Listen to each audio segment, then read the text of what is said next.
All right, let's talk about leadership. But we're going to do it a little differently today. Instead of boardrooms and battlefields, we're heading out into the wild because the animal kingdom has a powerful secret to share. So let me ask you something right off the bat. What actually makes a king a king?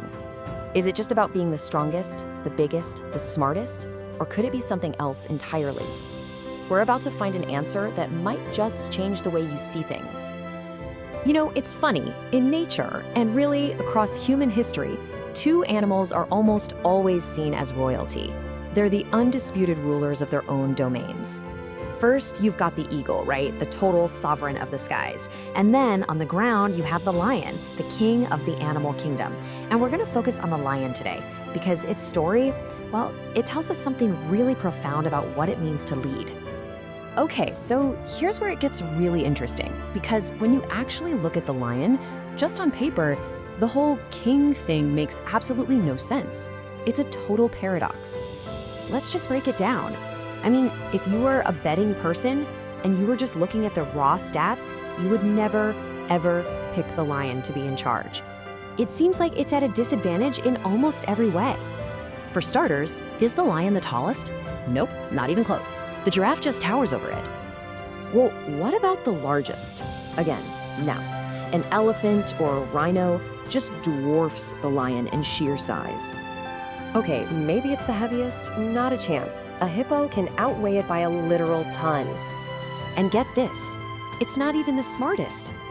Animals like chimps and elephants show way more complex problem-solving skills. So let's just pause right there. It's not the tallest, not the largest, not the heaviest, and not the smartest. It has zero clear physical advantages. And yet, when the lion shows up, everyone runs. Why? What is going on here? Well, it turns out the answer to this whole riddle, the secret to all of the lion's power, can be boiled down to a single incredible word: attitude. That's it. That's the secret. The lion's power has nothing to do with its body. It all comes from its mind. It has what we call the spirit of leadership. There's this incredible quote that just nails this idea perfectly. Just think about that for a second. A whole army of timid sheep becomes a force to be reckoned with if a lion is leading them. But an army of powerful lions, they become weak if they're led by a sheep. And that's the real power, isn't it? The right attitude, that spirit of leadership, it doesn't just stay with the leader. It elevates the entire group.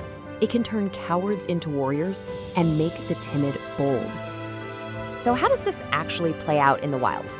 Well, let's look at a classic matchup: the lion versus the elephant. Oh, I love this part. It's all about perception. When a lion looks at an elephant, an animal that is bigger and stronger in every single way, it thinks one simple thing: lunch. But when that massive elephant sees the much smaller lion, it thinks something completely different: eater. You see, it's a battle of minds, and the lion wins before anyone even makes a move. And that is the absolute game changer. The lion's mindset directly controls its actions. It thinks lunch, so it acts like a predator. The elephant thinks eater, so it acts like prey. The attitude literally shapes the reality of that entire encounter. But this all leads to an even deeper question, doesn't it? If attitude is that powerful, where on earth does it come from? I mean, it doesn't just appear out of thin air. So what's the real root of this world-changing attitude? Is it just something you're born with, or is it built on something else, something even more fundamental?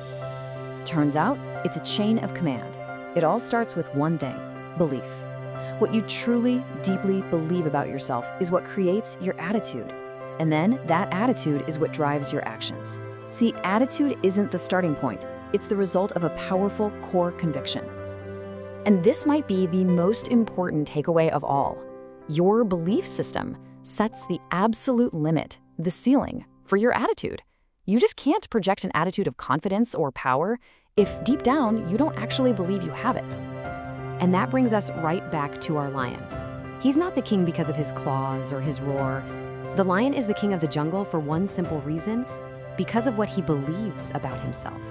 His entire world is built on that rock-solid foundation of self-belief.